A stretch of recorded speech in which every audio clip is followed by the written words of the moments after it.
उसके बाप का हिंदुस्तान नहीं है। ये हिंदुस्तान हमारा भी है। राम तो सबके हैं ना, राम कोई तुम्हारे अकेले के तो है नहीं। तो जितनी राम की खुशी आपको उतनी हमें भी है, तो सबको शामिल करो।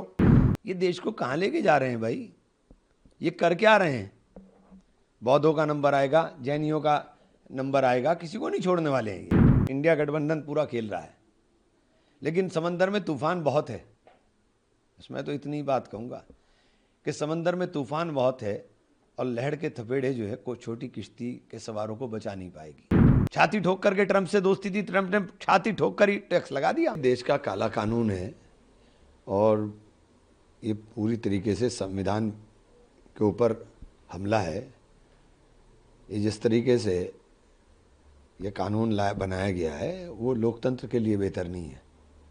एक बहुत बड़ी आबादी का आप गला घोट देंगे, ये अच्छी बात नहीं है। बिहार के सिन्हा उन्होंने कहा कि सदन से जो कानून पास हुआ है उसका विरोध करने वाला देशद्रोही होगा, उसे जेल भेज दिया जाएगा। तो इमरजेंसी में तुम जेल गए थे ना, इमरजेंसी तो लगी थी, क्यों विरोध किया था? तो कह रहे हैं उनका बयान है कि ये पाकिस्तान नहीं है, ये हिंदुस्तान है, नरेंद्र मोदी की सरकार है और ये हिंदुस्तान है, ये उसके बाप का हिंदुस्तान नहीं है। ये हिंदुस्तान हमारा भी है।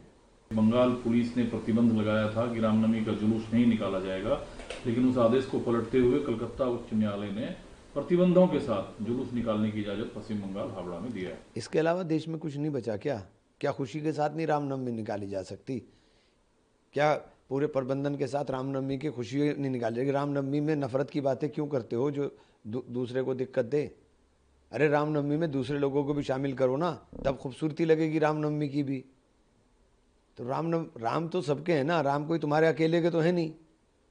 तो जितनी राम की खुशी आपको उतनी हमें भी है, तो सबको शामिल करो। मेरे यहाँ रामनवमी का जुलूस निकलता है, उसके रूट के ऊपर एक भी घर सिंगल घर भी नूरी मस्जिद से शुरू होता है और पूरा निकलते हुए चला जाता है। कोई घर उसके ऊपर हिंदुओं का नहीं है।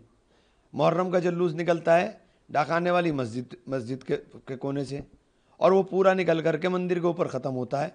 एक भी घर मुसलमान का नहीं है। यह है सौहार्द, यह है देश।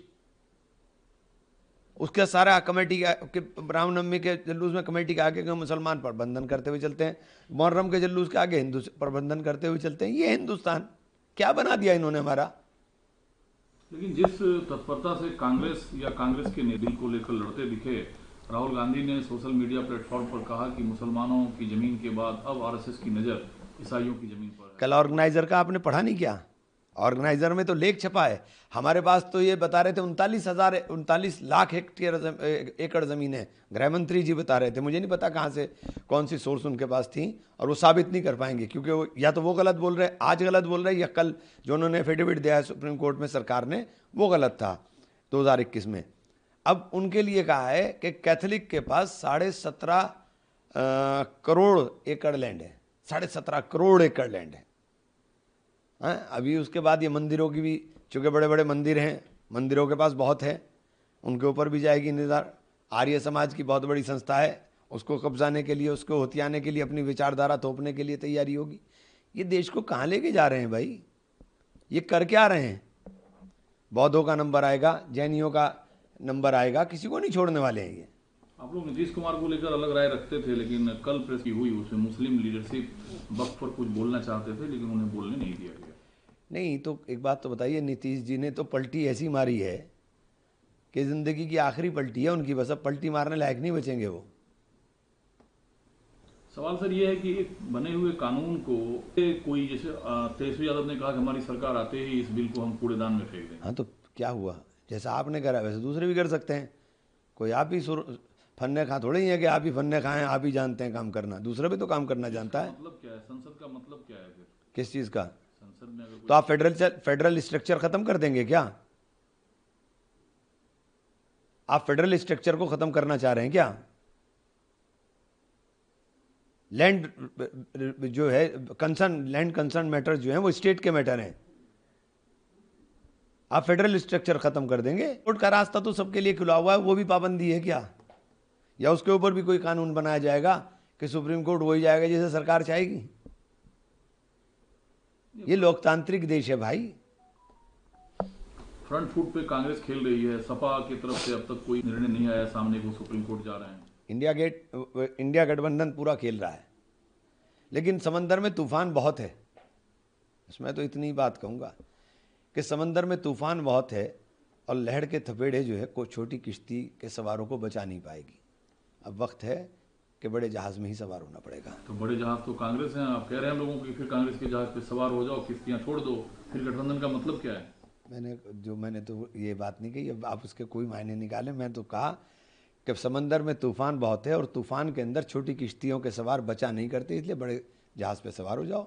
और आपके सूबे के मुख्यमंत्री ने कहा कि पहले एक माफिया हुआ करता था, मैंने एक जिला एक मेडिकल कॉलेज कर दिया यूपी में, इतना बड़ा सहारनपुर मेडिकल कॉलेज को मुख्यमंत्री जी हाथ जोड़ के निवेदन है, मैंने सरकार से भी निवेदन कर लिया, मैंने माननीय स्वास्थ्य मंत्री जी से भी निवेदन कर लिया। उनका मैं स्वास्थ्य मंत्री जी का शुक्रिया भी अदा करता हूँ, उनका चिट्ठी भी मिल गई मुझे कि हम इसका परीक्षण करवा रहे हैं। लेकिन मुख्यमंत्री जी 8 साल में उसके अंदर बिल्डिंग खड़ी है, डॉक्टर नहीं है, मशीनें नहीं हैं, मेडिकल कॉलेज नाम का है।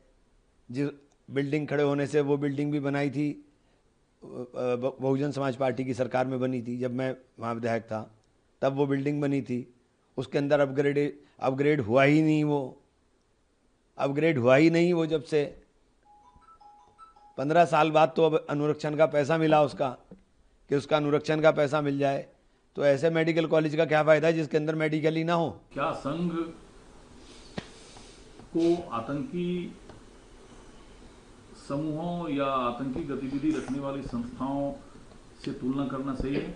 देखिए, मैं संघ के बारे में ये विचार नहीं रखता हूँ। संघ के बारे में मैं ये विचार इसलिए नहीं रखता हूँ कि संघ के लोग जहर तो बोते हैं, लेकिन वो बौद्धिक जहर बोते हैं।